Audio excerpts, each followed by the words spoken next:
What's up, guys? Welcome back to the Team Home Circus live videos. Here we're going over a brand new Despia deck profile. This is going to be with my updated 50 card list. Still not with the Asmina cards yet. I haven't figured out a build that I like 100% with it. I do feel kind of weird playing the Diabell Stars. Yes, you can discard it. The same thing with Wanted, but it kind of gets like a little bit more bricks in your hand just for an Omni Negate, which you already have in some different cases with Lad and stuff like that. So you are still able to play with Omni Negates on the field. This deck's going to be kind of a bit of a rogue deck. Unfortunately, not going to be the best of the best. It doesn't have the best matchup against Ryziel as well, or Malice. You do get some stuff if you're under a shifter with them. But other than that, like, you're still going to be having the Dragos Sepelia and stuff and Lad, which is not going to be the best cards. Let me explain to you guys why I'm playing certain cards and why I'm playing the 50 card build. You definitely can slim it down to 40 or go up to 60 if you want to. Unfortunately, with Grass only being at 1, I don't think it's going to be a good card in the deck. So we're going to be diving on it. I'm going to start off by cutting the deck in half. So for the monster part of the deck, we are playing the triple copies of Albaz. This is going to be one of your best normal summons in going second. As well, you want to have multiple in the deck, of course. Never really hurts a normal summon, I should say. You want to be able to summon it, constantly summoning it out, having the effect go off, making your opponent like think about, okay, well, do I have to worry about one of my monsters on the field? It doesn't target, which is really nice as well. So if they like kind of struggle, you can just go up, suck one of their monsters up, get like a mirror date for free. Then we are playing the 2 Quem and as well as the 2 Cartesia. If I was playing 60 cards, I'd definitely bump this up to 3. We just don't need it with this in the deck alongside the copy of the Fusion Deployment and stuff like that. Letting it bring itself out, and Quem being able to also summon it back out continuously. The second copy just come up because you want to add it back to the hand, so you need to banish it off branded and red and stuff like that. But obviously, if you guys are playing branded, you definitely know how that kind of works. Then to follow up, we are playing the triple copies of Aluber. You can go down the 2 if you want to. I definitely don't recommend it. I think that having 3 is perfectly fine. You don't really want the normal summon of either of these. You can still play if you do, but having this is one of your best normal summons when you search for branded fusion. A lot of times people do Ash this as well, or if you have other cards like branded opening, the draw phase go into this, they can't Baylor it. And then you have you can search for branded fusion, they have to have Ash, stuff like that. The deck is a little bit hurting with the Impulse as well as Purge, but every deck kind of gets hurt by those, unfortunately. And then for the friends-related parts, I guess we are going to be playing the 1 Tragedy that lets you search. Not much to explain, one of your Despia monsters. And then we are playing the 1 copy of the kit.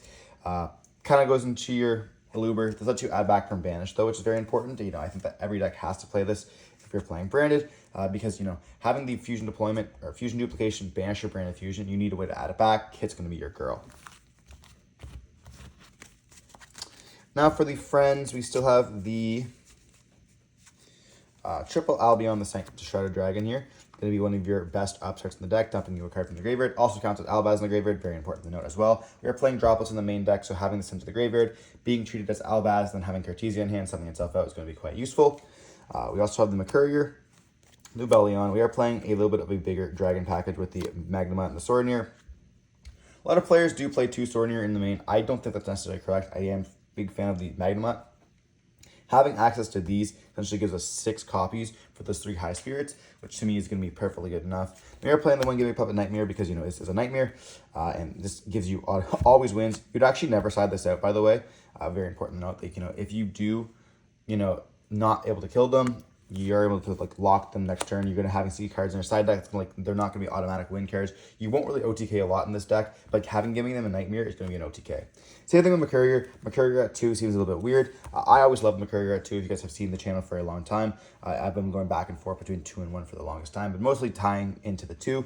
I think that 2 is really good because you always have the availability to banish it, and then you have it like a discard and bring it brought back. Your opponent never really suspects the second one as well, and in a 50 card build, it's going to be completely fine. Same thing with the Tragedy. You can up the Tragedy up to 2 if you want to. Play 60 cards alongside Allures, but we're not playing Allure, therefore you're going to only need that little tiny 3 count here. Then for the last monster, we are playing Hand Trap. We're playing Triple Fool Roast. Best card in the game right now. Why we are not playing Maxi, I don't know. You definitely want to play it in the main deck. If you are able to discard a card in your deck, if you have a discard outlet in your deck, Fool Roast is going to be perfectly fine. Going first, you have Lubellion, you have Opening and stuff like that. Being able to discard all those cards. If you have that Fool Roast, you're going to essentially have a needed discard. And if you're going second, being able to drop Fool Roast, drawing 2 or 3 more cards, especially in a deck like this where you're going to run 50 cards, you're able to see some of those cards a little bit better. And the more engine that you have, the more easy it's going to be breaking boards. So that's going to be obviously a main contender in your deck. That's it for the monster parts. Now moving on to the spell cards. We're playing the 1 Branded Fusion. I know, it's still ulti. I don't have a QCR yet. I'm trying to pick it up very soon. It's just, we have a little bit of a strike right now in our posting, so very hard to get mail right now. We do have our triple branded openings QCR. Thank you, Konami, for giving us at least one branded card in the Rare Collection 4. I really hope you guys do it in the next Rare Collection as well. You know, we need that extra deck Lubellion as a QCR and maybe like a High Spirits and a red too. Come on, give us a little bit. Give us a little bit of love. And then we also are playing the 3 High Spirits. People don't know how this card works. You know, this card's absolutely crazy. You want to send your cards to the graveyard. Essentially having a main phase 1 and main phase 3, which can be your end phase. It was kind of crazy. But yeah, opening and High Spirits, very good cards. Everyone wants to interact with these cards, especially this card now. People are like starting to get the hand of it, saying like, okay, this is like a very crazy card. I don't know how else it's going to go. That's what they want to hit this like right away. And then you have like the Brand Infusion. Also, bring this card back to 3, at least 2. We don't need this at 1. This is a so stupid hit. This deck is not that powerful. Give this back to 3.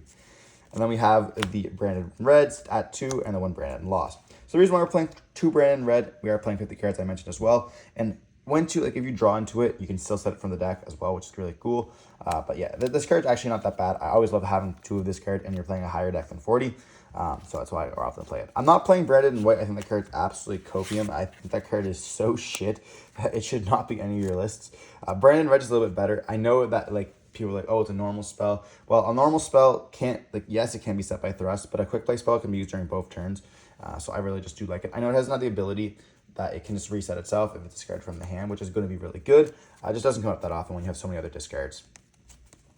Then we have triple copies of Branded Deployment, summoning out your Albaz, summoning out your Cartesias. Maybe Konami will give us lucky and we'll have a Quem Fusion soon too, which would be absolutely crazy. If it has a good effect, please. That would be just insane for the deck. And then we have triple copies of Book of Eclipse. Book of Eclipse is really good going first and going second, kind of like guarantees your board. And then like helps you dodge stuff like Ash or Veilers, or not Ash, but Veilers, stuff like that. It also can bait out an Ash Blossom going second. For then you can just like end up OTKing. It's also really good against the Snake Eyes board. It kind of like forces them to flip down their, or any Azamina board I should say, kind of flip down their stuff. Also good against like Rescue Ace, stuff like that. Good against Memento, they're not on the Link monsters.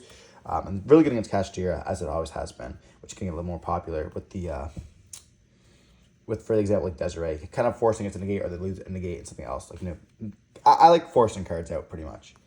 And then to follow up, we are playing double copies of Droplets. This is the amount up to 50. The third copy is in the side deck. You could play 51 if you wanted to. Just the math for here is like, okay, 5 cards, whatever. You have other cards, like the double copies of Thrust, double copies of Talents, and the 1 Cobble the Grave. I've always been a huge fan of double thrust, double talents. You can change the ratio if you want to with 3 thrusts, 1 talent, or yeah, 1 talents, or 2 thrusts, 1 talents, 3 droplets, whatever you want to. This is like all a personal choice other than the fusion deployments. You have to play these cards, but just have whatever ratio you want to play it at is going to be completely up to you and your local scene. Then for the last few cards, we are playing the 1 Gold Sark. Or 1 King Sark, Gold Sark there, the Fusion Deployment, as well as the Brand Attribution. I actually have thought about cutting this, or bumping this up to 2. Very hot take. But with Mulch Army in your hand, having this at 2 actually doesn't really hurt. Having the effect to set the card is absolutely busted. People don't realize that, like, this card's actually crazy. There's been times where I set this off of Albion, and like it's actually a good interruption. Being able to put back 2 of your cards into your extra deck that you already have used, and then also being able to like negate a special summon, kind of busted. If I was playing 60 cards, I'd definitely bump it up to 2. Almost instantly.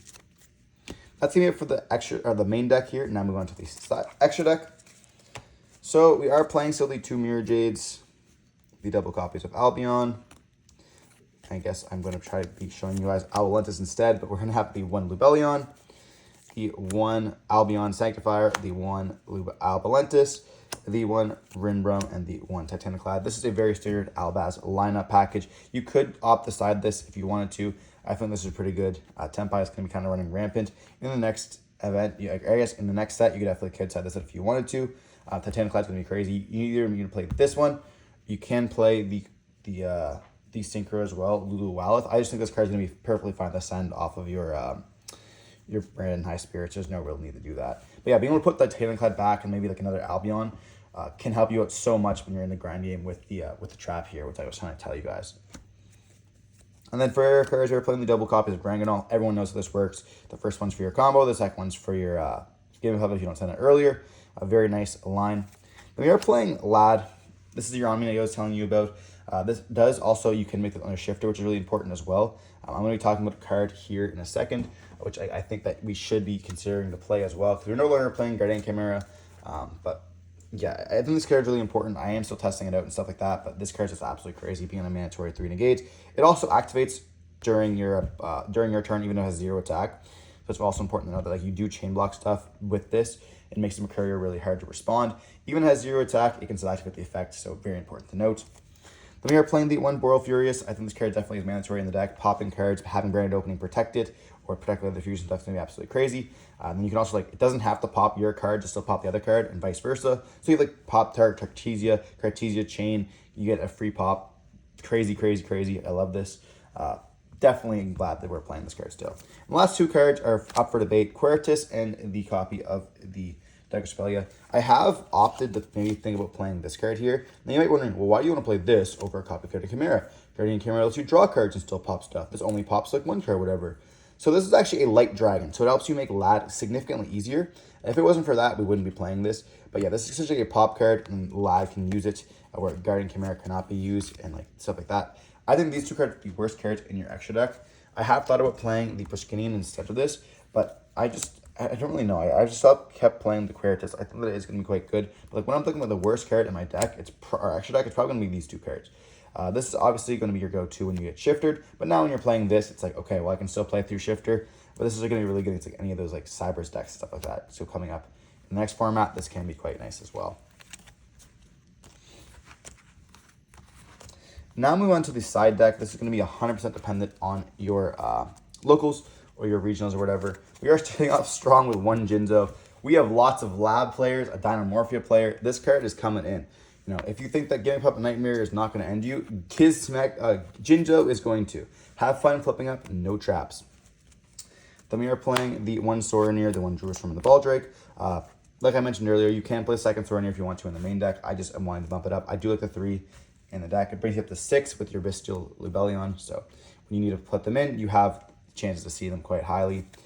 The 1 extra deck card being the time card. We all love time rules, therefore we're playing it. Then we have your thrust, your thrust stuff going first, going second. And then we have this and this. So I'm not playing evenly matched. This might be a hot topic for you guys. It's only because I don't have it in QCR. No, I'm just kidding. The only reason why I'm not playing the copies of the evenly matched is because like you have already so many cards in the deck that like do stop any of your boards. Like, you know, we have all these here. I'm gonna call these board breakers as well. And like, I guess I need Albaz here too. But when you're looking at like your deck,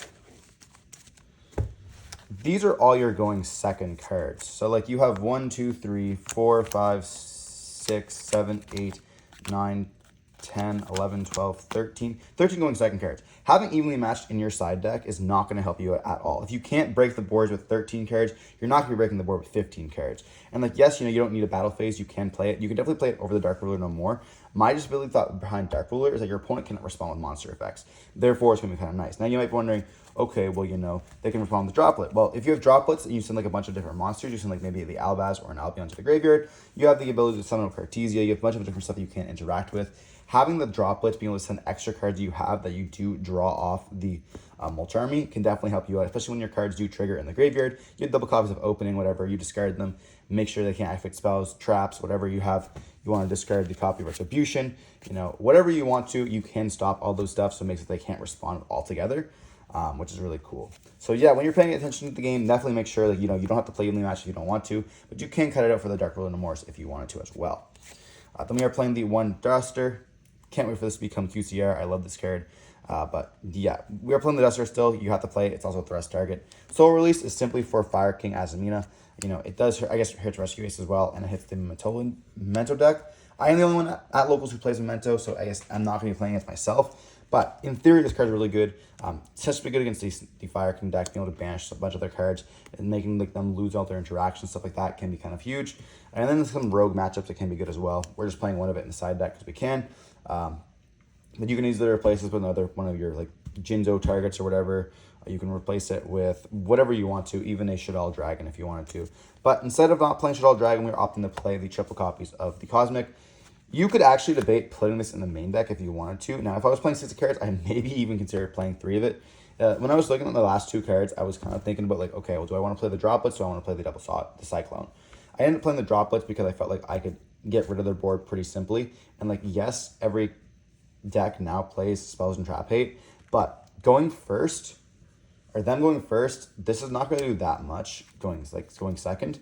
But when I'm going first, this can help out quite a bit when they're trying to break my board. So I was like, okay, well, in that case, I'm going to slide it, and then Droplets will be in the main deck, because no matter what I end up going, prominently we're ending on monsters, so I can like get rid of the certain cards to be able to like negate where their board what I want to negate, compared to like Cosmic Round, like I'm blind hitting a card going second that like may or may not do anything there, and like that to me just wasn't really fair. So having it put in the side deck made it so like when I need it I could put it in. But if I do come back from the tournament and the changes, I'll make a community tab about it, or I'll even put a comment in the video about like what I would change with it there. But that's going to be end up what I've taken to locals today. So if you guys want to see those videos, make sure you stay tuned. There should be one coming up tomorrow, but hopefully it's going to be good. There could be POVs coming up as well next week with this deck. So make sure you stay tuned for that. Stay safe. Peace.